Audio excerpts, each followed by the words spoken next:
बात करेंगे दिल्ली के प्रदूषित हवा की, क्योंकि दिल्ली के लोग अब ये कहने लगे हैं कि सांस लेने में दर्द होता है, क्योंकि जिंदगी की हवा अब मुझे ये रास नहीं है, क्योंकि लगातार हर साल वही आलम, वही मंजर, वही तस्वीरें और वही हकीकत नजर आती है और उन दावों की पोल खुल जाती है जो बैठकर टीवी स्क्रीन पर नेता करते हैं प्रदूषण को लेकर। अंशिका, बिल्कुल, दिल्ली की हवा दम घोटू हो गई है और ऐसे में सवाल ये कि आखिर कब इससे राहत मिलेगी, कब दिल्ली की हवा साफ होगी, क्योंकि हर साल यही होता है। हर साल त्योहार आते हैं और त्योहार के साथ साथ सर्दियों में दिल्ली की हवा और भी ज्यादा जहरीली हो जाती है और इंतजार लोगों को बस इसी दिन का रहता है कि कब आखिर इससे हमें राहत मिलेगी। और सवाल ये भी है कि जब हर साल ऐसे ही हालात बनते हैं तो क्यों नहीं इसको सुलझाया जाता है, इस तमाम समस्याओं को दूर किया जाता है। निदा, बिल्कुल सही कहा। तो देखिए, जो कोशिश है समस्या को दूर करने की है, लेकिन दिल्ली जहरीली है, दिल्ली की हवा जहरीली है और ऐसे में सबसे बड़ी परेशानी जो बन रही है वो उन लोगों के सामने बन रही है जो दिल के मरीज हैं, उन्हें सांस लेने में काफी दिक्कत हो रही है। हालांकि कई तरह की पाबंदियां जो है वो लगाई गई है और आइए आपको अब समझाने की कोशिश करेंगे कि आखिर ये पाबंदियां जो है वो कौन कौन सी है और कैसे दिल्ली वाले जो है वो इस जहरीली हवा में सांस लेने को मजबूर है। इसके लिए बाकायदा कुछ ग्राफिक्स हमने तैयार किए हैं उनके जरिए। लेकिन पहले आप ये धुंध की तस्वीरें आप देख लीजिए कि ये जो धुंध है जो कोहरे की शक्ल में हमें दिल्ली की सड़कों पर नजर आ रहा है, दरअसल दिल्ली में सांस के साथ दिल के मरीजों की समस्याएं जो है वो लगातार बढ़ती चली जा रही है। सागर, देखिए, दिल्ली में सांस लेने में लोगों को तमाम तरह की परेशानियां, स्मार्ट सिटी की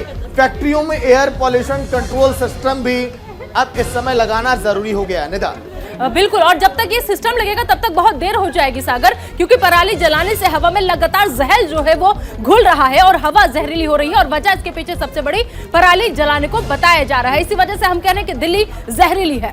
देखिए, पराली जलाने की अगर हम हिस्सेदारी की बात करें तो पिछले साल जो 12% थी, इस साल बढ़कर वो पहुंच चुकी है 22, मतलब कि 10% का इजाफा हुआ है। निदा, बिल्कुल, दिल्ली एनसीआर की हम बात करें तो दिल्ली एनसीआर में बढ़ते प्रदूषण के चलते नए प्रतिबंध जो है वो लागू किए गए हैं, जिनके बारे में हमने आपको बताया था कि कुछ पाबंदियां जो है वो भी लगाई गई है। अब आइए आपको बता दें कि आखिर नए प्रतिबंध जो है वो कौन कौन से हैं। सागर, देखिए, निर्माण कार्यों और विध्वंस गतिविधियां पर पूरी तरह से रोक की बात अब कही गई है। इसके साथ ही साथ कई ऐसे कार्य हैं जिनको अब रोकने के लिए कहा गया है। फैक्ट्रियां हफ्ते में देखिए केवल 5 दिन ही खुलेंगी, ये भी कहा गया गाइडलाइन में। बिल्कुल, कोशिश है कि 2 दिन अगर फैक्ट्री को बंद किया जाए तो शायद थोड़ा कंट्रोल जो है वो किया जा सकता है, थोड़ी राहत जो है वो मिल सकती है। इसके अलावा जो भी स्वीकृत ईंधन का इस्तेमाल नहीं करने वाले ईंट भट्टों, हॉट मिक्स प्लांट्स जो है वो भी बंद रहेंगे। तो जहां पर भी ईंधन का इस्तेमाल होता है वहां पर इस्तेमाल नहीं करने का प्रेशर जो है वो बनाया जा रहा है। देखिए, स्टोन क्रशर का संचालन बंद रहेगा इन आने वाले दिनों में, ये भी कहा जा रहा है ताकि प्रदूषण पर थोड़ी लगाम लगाई जा सके।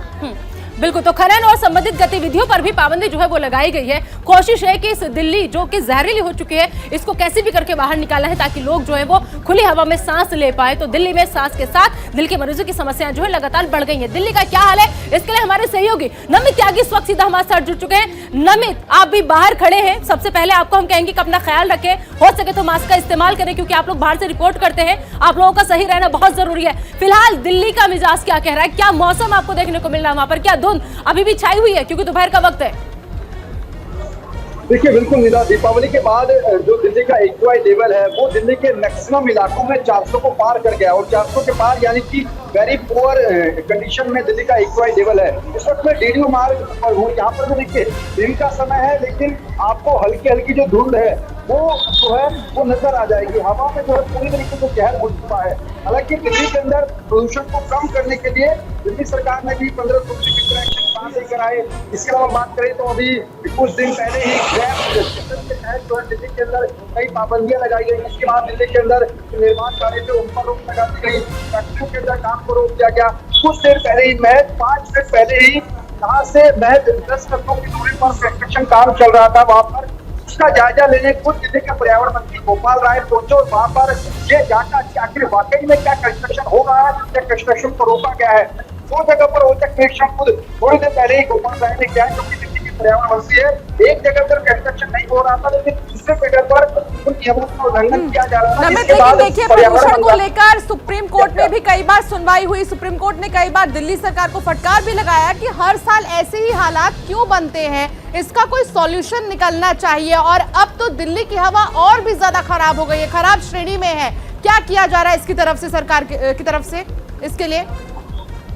देखिए, जैसा मैं पहले जिक्र कर रहा था शिका की 15 सूत्री विंटर एक्शन प्लान जो सरकार लेकर आई थी, उसके तहत दिल्ली के अंदर जो एंटी स्मोक गन थी, mobile anti smoke gun man, उनको भी कुछ दिनों पहले 150 मोबाइल एंटी स्मोक गन को हरी झंडी दिखाई गई। इसके अलावा दिल्ली के अलग अलग इलाकों में कंस्ट्रक्शन पर तो पहले से ही बैन है।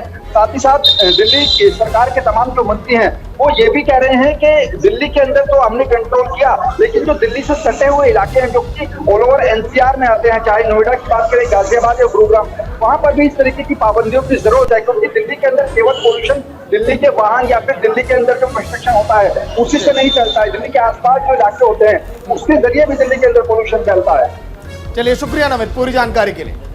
तो तस्वीरें जो आप देख पा रहे हैं, दिल्ली में आलम कुछ ऐसा ही है, क्योंकि दिल्ली की जो हवा है वो अब दम घोटू हो चुकी है। अगर हम बात करें दिल्ली के प्रदूषण की, तो प्रदूषण पर जो जमकर सियासत होती रही उससे भी कहीं ना कहीं जनता परेशान दिखाई दी कि आखिर उन्हें राहत कब मिलेगी इस प्रदूषण से। अब हम बात करेंगे पंजाब और हरियाणा की। अभी तक आपने हमेशा SYL का मुद्दा सुर्खियों में देखा है, लेकिन अब पराली जलाने पर पंजाब और हरियाणा में जमकर सियासत हो रही है। अंशिका, बिल्कुल, पराली जलाने को लेकर इससे पहले भी हमने कई बार देखा कि पंजाब और हरियाणा सरकार आमने सामने आ गई, लेकिन अब सवाल ये उठता है कि आखिर पराली जलाने को लेकर कोई व्यवस्था क्यों नहीं की जाती, आखिर क्यों दोनों के बीच में बहस होने लगती है। दोनों ही सरकारों के बीच में पराली जलाने को लेकर किसान बीच में पिस जाते हैं और ऐसे में किसानों पर भी तमाम जो खतरे के बादल है वो मंडराने लगते हैं। लेकिन देखिए, यहाँ पर एक सबसे महत्वपूर्ण बात यह भी हो जाती है कि पराली जलाना क्या वाकई में किसानों के लिए एक मुश्किल की घड़ी है, और ऐसे में जब पराली जलाना ही है उसके लिए कोई इंतजाम नहीं है तो आखिर किसान करे तो आखिर करे क्या। अब आपको बताते हैं पराली जलाने को लेकर कैसे पंजाब और हरियाणा सरकार आमने सामने है। बिल्कुल, तो देखिए पराली का जिक्र यहाँ पर हम कर रहे हैं, प्रदूषण पर ठनी हुई है इस वक्त, क्योंकि पराली विवाद पर फिर से पंजाब हरियाणा सरकार जो है वो आमने सामने आ गई है। एक दूसरे पर आरोपों का सिलसिला जो है वो लगातार जारी है, क्योंकि पराली विवाद कोई दूसरे पर ठिकरा फोड़ रहा है, कोई दूसरे पर ठिकरा फोड़ रहा है। बिल्कुल, दोनों सरकार एक दूसरे को जिम्मेदार ठहरा रही है। अब प्रदूषण की बात जब भी आती है तो पंजाब और हरियाणा आमने सामने है कि प्रदूषण यहाँ से है तो प्रदूषण वहां से है। बिल्कुल, इस पर हरियाणा के सीएम मनोहर लाल खट्टर बोले हैं कि हरियाणा में कम जली है पराली। तो देखिए, हमारे यहाँ कम जली है, आप अपना देख लो। तो अपना अपना देखने से लोगों को जहरीली हवा से निजात नहीं मिलेगी। और देखिए, ये भी कहा गया कि 2022 में अब तक हरियाणा में पराली जलाने की 1925 घटनाएं हुई हैं। इससे पहले पराली जलाने को लेकर भी बार बार देखा गया कि सियासत हाई लेवल पे रही है। बिल्कुल, वहीं पंजाब की बात करें तो यहाँ पर पराली जलाने की 13,873 घटनाएं जो है वो अभी तक सामने आ चुकी हैं। तो प्रदूषण पर लगातार ठनी है, लेकिन आंकड़े कुछ और कह रहे हैं। वहीं पंजाब सरकार ने हरियाणा सरकार को इसके लिए अंशिका जिम्मेदार ठहरा दिया है।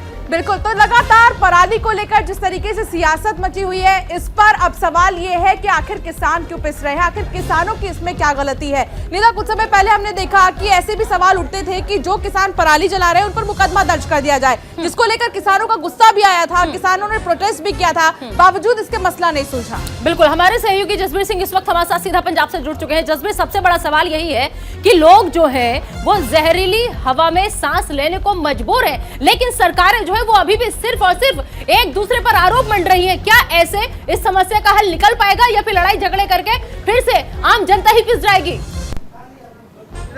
आपको यहाँ पे बता दें, इस समय हम खेतों में खड़े हैं। आप यहाँ, मैं कैमरामैन को बोलूंगा आपको तस्वीरें दिखाएं कि जो पराली है ये हमेशा ही किसान क्या करते हैं, जैसे ही कोई फसल काटते हैं।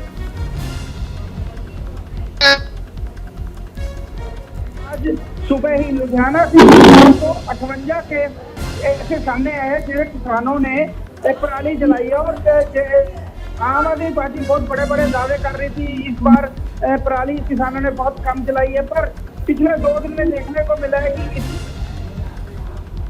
काम शुरू किया किसानों ने। आज किसानों के ऊपर जुर्माना भी लगाया, और कई ऐसे किसान हैं जिनको उन्होंने पर्चे भी, FIR भी दर्ज किया। तो कहीं ना कहीं जो आम आदमी पार्टी के दावे खोखले नजर आ रहे हैं, क्योंकि आम आदमी पार्टी हमेशा ही ये प्रचार कर रही थी कि इस बार हमने किसानों को बड़े प्यार से समझाया है कि, और किसान लेकिन मान भी गए। जसबीर, क्या पहले और अब की तस्वीरों में आपको कोई भी भिन्नता नजर आई? पहले कांग्रेस की सरकार थी, अब आम आदमी पार्टी की सरकार आई। आम आदमी पार्टी ने चुनावों में जमकर राग अलापा था प्रदूषण को लेकर, जल्दी पराली को लेकर। तस्वीर हमेशा ही कोई भी सरकार है तो यही अपना दावा करती है कि हमने किसानों को समझा लिया, और किसान अब पराली को जलाएंगे नहीं। यहाँ आपको बता दें कि पराली का जलाने का मकसद किसान ये समझते हैं कि जो जमीन है वो जी। फर्टाइल हो जाती है जलाने की वजह से। पर आम आदमी पार्टी ने बड़ा जोर लगाया, कई ऐसे इक्विपमेंट्स किसानों को दिए, पर वो छोटे किसान जो 1 या 2 एकड़ जिनके पास जमीन है वो कहते हैं हमारे पास मशीनें खरीदने के लिए पैसे नहीं है और हम इतनी महंगी मशीन कैसे खरीद सकते हैं, इसलिए उनके देखिए पास जसबीर, ही एक चारा सवाल ये भी है कि जब पराली जलाने की वजह से प्रदूषण बढ़ रहा है, हरियाणा और पंजाब आमने सामने है, तो क्या सरकार के पास कोई सॉल्यूशन है कि पराली जलाए बगैर उन तमाम खेतों को फर्टाइल किया जा सके? बिल्कुल, आम आदमी पार्टी ने बड़ी कोशिश की है। उन्होंने कई ऐसे इक्विपमेंट्स है जो पराली को जलाने की वजह बाद उनको जरूरत नहीं है, पराली को जलाने की जरूरत नहीं है, पर वो क्या है, वो इक्विपमेंट लगभग 2 या 2.5 लाख का है। छोटे किसान जिनके पास 1 एकड़ या 2 एकड़ जमीन है वो उनकी पहुंच से बाहर है। आम आदमी पार्टी ने कोशिश भी की कि जैसे ऐसे 5-7 किसानों को इकट्ठा किया जाए, 5-10 किसानों को एक इक्विपमेंट्स दिया जाए और वो एक एक करके अपने खेतों में उसको चलाएं और पराली को ना जलाएं। कोशिश तो कर रही है आम आदमी पार्टी, पर किसान कहते हैं कि हर जगह पे वो मशीन पहुंचनी संभव नहीं है, जिसकी वजह से हमारा समय निकलता जा रहा है और हमारे पास जमीन पराली जलाने के सिवा और कोई चारा ही नहीं है।